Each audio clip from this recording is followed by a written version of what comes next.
Hello, what's up mga kasabong? Ayun, nandito na naman tayo sa panibagong episode ng Sabong Pinas!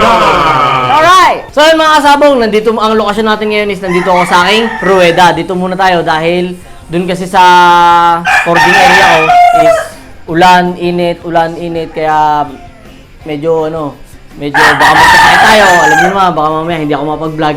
Lugi kayo. Kapal mo. Lugi din ako, hindi ako kikita.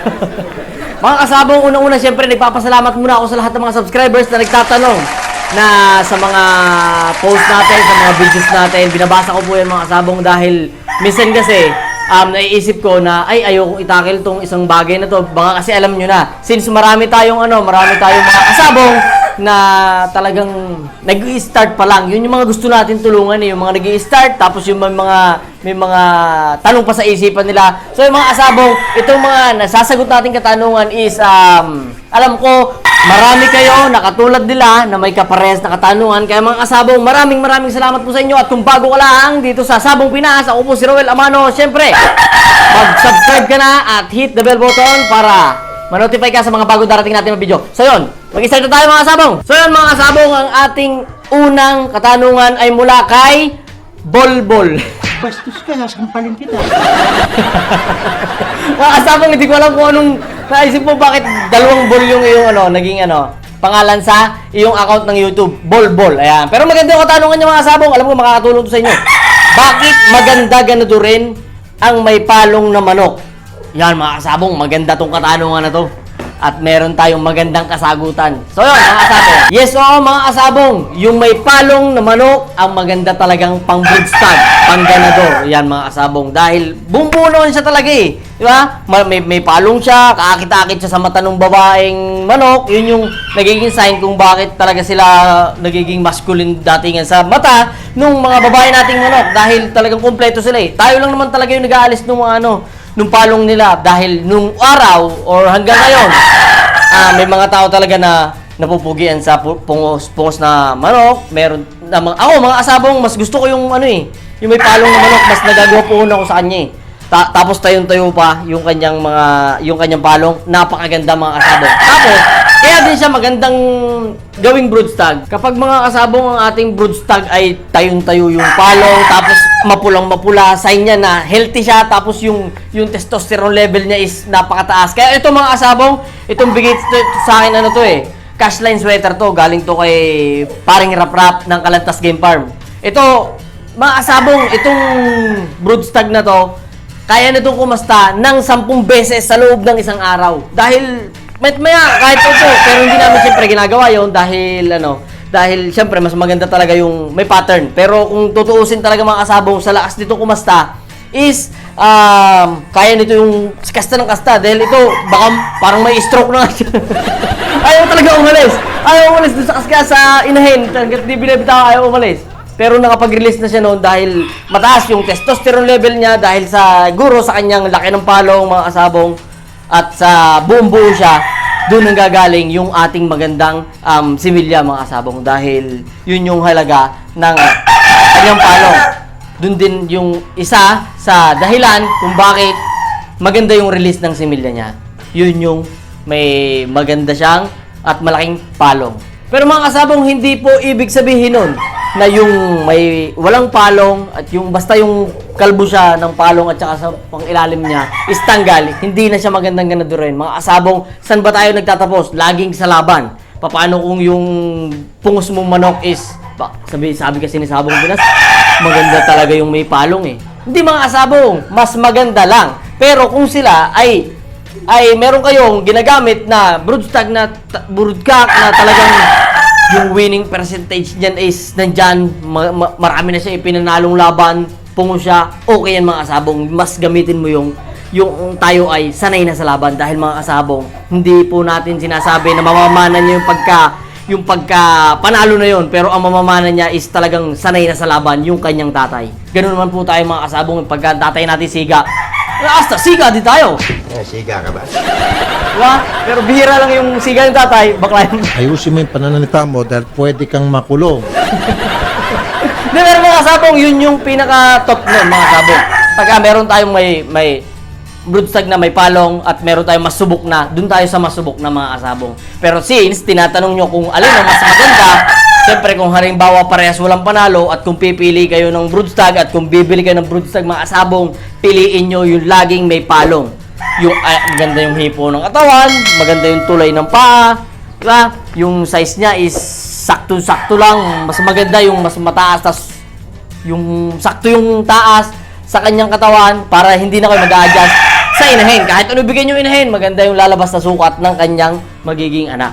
Dahil mga kasabong, dun tayo lagi magbabase sa sukat. Mamaya, pag-usapan natin yung about sa sukat. So yun mga kasabong, yung palong at yung wala, mas maganda po lagi yung may palong. Pero dahil mga kasabong, hindi po sa lahat ng bagay, yun nga po sinasabi ko, kung yan ay subok na, yan gamitin mo. So yun mga kasabong ha, nakatulong po ulit ako sa inyo. So, dadako tayo sa pangalawang tanong ng ating mga subscribers. So yun mga kasabong, dadako tayo sa pangalawang tanong. Napakagandang tanong na naman ni Mark Ason. Galing ha? Mark Ason, ayan. Kailan ba dapat magbitaw ng manok? Pwede ba ito araw-araw? At anong oras pwede at magandang magbitaw? Yan, magandang tanong to. Excited to. Malakas ba yung putok ng bunganga mo? So mga kasabong, kami po dito sa AG Pichong Game Farm. Ang routine namin dito sa AG Pichong Game Farm ng style ng pagbibitaw sa ating mga stag, wala pa siya sa training, hindi pa namin siya yun sa pre-con, wala pa yan. Cycle pa lang mga kasabong, once a week, at least once a week mga kasabong. Pinagsasalpak namin yan, pinagagalaw po namin lahat ng mga naka-cord namin, at least 2 to 3 barrels mga kasabong. 2 salpok hanggang 3 salpok, awat na. So yun mga kasabong, maputol muna namin yung pinag-uusapan nyo. Shoutout kina Tropang Kubo ng Barangay Banga, Talisay, Batangas. at syempre sa aking kabady na si Jake Aala, Patrolman Muhammad Lambas ng Tanawan City Police Station. At sa mga pulis na magsasabong matindi. Salute po sa inyong lahat mga sir! At si Putol na taga-Ulango. At syempre mga kasabong, ang Team MK and brought to you by Arteside. Back to you guys. Peace yo. Pero mga kasabong, ang style po namin is halimbawa, Sunday po yung laging ano namin. So gawin, pwede mong ano to, pwede mong gawin mo rin pattern to. So yung Sunday po kami talaga nagbibitaw. Halimbawa, ngayong Sunday, magbibitaw kami 6 AM. Diba, 6 AM, empty yan. Maganda talaga, empty. Kapag ano namin yan, subukan namin lahat yan. Tapos siyempre, tatandaan mo kung halimbawa, kung ano yung mga galaw ng manok, tandaan mo. Tapos sa susunod na linggo, ang gagawin po namin dyan, alas 3 naman nga ng hapon. Alas 3 naman. Pero, bago namin yan ibutaw, nakakiping yan. Hindi po namin yan piniinitan sa araw dahil siyempre, mas maganda talaga yung lalabas yung palo nila, yung gameness nila pagka hindi sila stress sa init ng araw, expose sa init ng araw. Yun yung ano hingal na nga sila doon sa ano, tapos i-spar pa natin. Hindi natin makikita yung talagang galaw nila. Kaya mga kasabong, every Sunday, pag iba-ibahin po natin yung oras ng pagbibitaw para siyempre sila, pagdating siyempre sa tunay na laban ng mga kasabong, hindi naman natin control yung oras ng laban mga kasabong. Depende halimbawa, ulutan. May oras yan.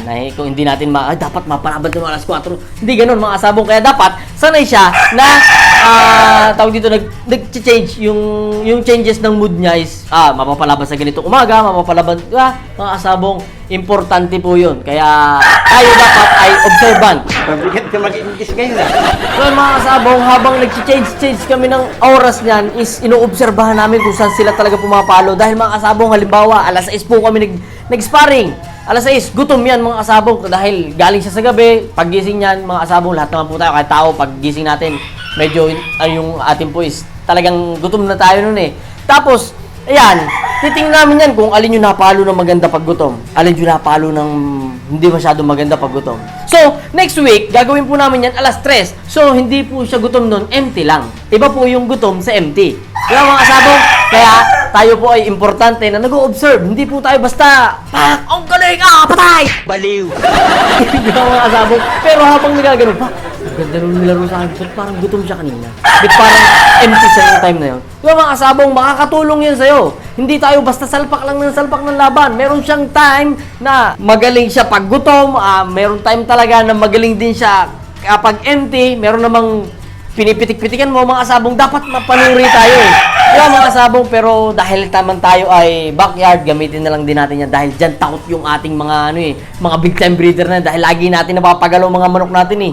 the more na na-spar natin po yan weekly at least, once a week, pinagagalaw natin yan, kung magagalaw, mapagalaw natin ng twice a week, pwede din mga kasabong. Pero syempre, supply natin ng mga vitamina yan. Hindi naman pwedeng spar lang ng spar dahil na-stress lang sila dyan. So yung mga kasabong, yun yung ating pattern mga kasabong kailangan natin mag-observe kada ini-spar po natin. Pero dapat hindi po tayo laging spar ng spar. Dahil mga kasabong, meron po yung obserbasyon lagi. Sa gutom, sa hindi gutom, pero laging merong manok na kahit gutom, kahit busog, kahit ano, yun po yung tinatawag na aces mga kasabong. Kaya, yan po, tanggapin na po natin talaga sa buhay sa mundo na merong kakaibang manok. Diba mga kasabong? Kaya kung babarahin mo ako, sabi, ay, bet naman yung manok ko!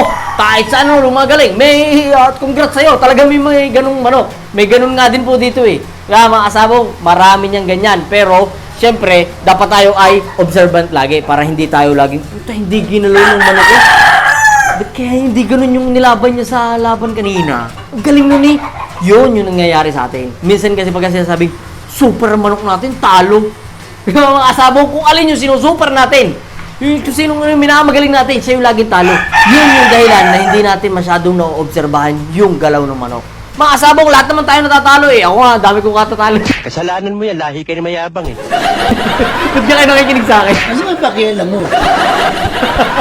Hindi, joke lang mga kasabong, pero observant po ako. Diba? Kaya dapat kayo din. Dahil tayo natin nag-uumpisa pa lang eh. Diba? Hindi tayo pwedeng sila lang ng sila. Dapat tayo din. Ano yun, para kayong nasa madyong may senyasan kayo. Kaya mga kasabong, ayun yung mga binibigay ko sa inyo tip na lahat ng bagay, maging observant tayo, magiging maayos yung ating sistema ng buhay. Ayan. So mga kasabong, nasagot ko na ang pangalawa. Panis kayo ha. Natutuwa kayo manood ha. Dami kayong nasisimot ha. Magaling ka eh. Subscribe habang hinahanap ko yung pangatlong tanong. Ayan. So yun mga kasabong, ang pangatlong katanungan ay mula kay Chris Lee. Yan, kay Chris Lee. Lamang ba ang regular station sa high station? O, di ba mga kasabong? Mga kasabong, paglilinaw po ulit mga kasabong, yung regular station, baka meron kasi mga viewers na ano ba yung regular station. Mga kasabong, yung regular station po para sa akin is mid to high station, medium to high station. Parang nasa kalagitnaan po siya ng yung medium to high station. Kasi yung high station po makikita natin is given na yun, makikita natin pag matangkad talaga yung manok, high station po yung tawag dyan. Pero pagka yung sa akin po, dito, ito, mga nasa katabi kong to, yan po ay mga mid to high station. So yun, sasagutin po natin ang katanungan ng ating kaibigan. So, ano ba yung lamang ng regular station sa high station? Yes, mga kasabong. Para po sa akin para po sa akin. Yung ahead po talaga, lamang po talaga, yung regular station sa high station, sa labanan po ng stag. Stagan po ang pinag-uusapan dito mga kasabong. Dahil mga kasabong, sa dami ko na po napapanood sa circuit sa normal na derby, sa hack fight mga kasabong, meron pong talagang nagkakalaban na isang regular na buunuan ng katawan, talagang maskulado siya, na ang high station naman is talagang mataas. Pero mga kasabong, ano naman siya, yung parang hindi siya masyadong bulky, di ba mga kasabong? Pero pag nag-angatan yan, tapos pag napilay ang high station mga kasabong, dihado na tayo dyan, dihado ng high station dyan. Sa stag mga kasabong, dahil pag napilay po talaga yung ating high station, pag kaya ni is pilay na talaga, hindi na niya may extend, hindi na niya may bibigay ng malakas na palo. Unlike dito sa ating mga regular station, pagka sila is napilay, kaya pa nilang makipag-jab. Yung mga sabong, dahil laging ang sabong is nagtatapos sa ground, mga sabong. Kaya yun po, yung weakness ng ating high station. Kaya mga kasabong, kung mapapansin nyo, yung mga malalaking farm, pagka mga high station po, ang ginagawa po nila, pinagugulang po nila yan. Dahil iba naman po talaga ang labanan kapag kak at bull stag na. Dahil talagang paanuhan na yan. Ahid po talaga dyan yung mas matataas na. Dahil mga kasabong, pagka naman po yan, dikdikan na, yung matatandang manok, malalakas na po talaga yung power niyan, malalakas na yung buto niyan, malalakas na pumalo yan. Kaya mga kasabong, yung pagtaas po nila, pag dumauna po sila sa kak, lumiliit po, nagiging ano yan, nagiging, kumbaga sa amin, tawag po namin hinukod na tinatawag. Pagka sila po ay mataas po sila ng stag, magiging sakto po yung sukat nila sa kak na po eh. Kaya mas maganda po talaga na kapag kak na yung manok mo, mataas na. Kaya yung mga kasabong, kapag ang ating manok na stag is mataas, hintayin na lang po muna natin yan mag-cock para mas accurate po yung kanyang daloy at bigay ng palo. Kaya mga kasabong kami po dito sa AGP Chong Game Farm, awan naman po ng Diyos is stag pa lang po siya, hindi na po halos makaabot ng bullstag dahil binibili po. Kaya ito mga kasabong, ang binibreed ko lang po is yung mga, ito mo, regular po station dahil mas trip ko po yun eh. Hindi po ako masyado nagpapalabas ng mga masyado matataas dahil pagka po ako may mataas na manok, ayan, pinagugulang po talaga namin yan. Pero pagka mas madami ako mag-breed ng regular station dahil ang labanan po ngayon, stag pa lang, talagang digdigan na. Mga kasabong, halos na-tackle na to eh, napag-usapan na to dati dun sa content na usapang ulutan. Dahil mga kasabong, sa experience po namin yung handler ko po talaga mga kasabong. Pagka po nakita niyan na mataas-taas sa kanya, stag po itong pinag-usapan natin stag.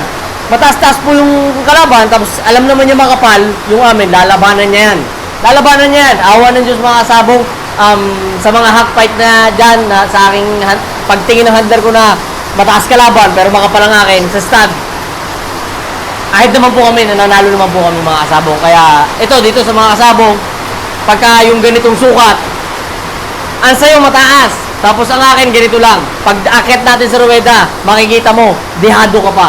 Dahil mas makita rin ng ibang tao yan na mataas ka nga, pero istaga ng usapan, dihado ka mga kasabong. Kaya, yun yung kahalagahan, excuse me, yun yung kahalagahan mga kasabong nung katanungan mo.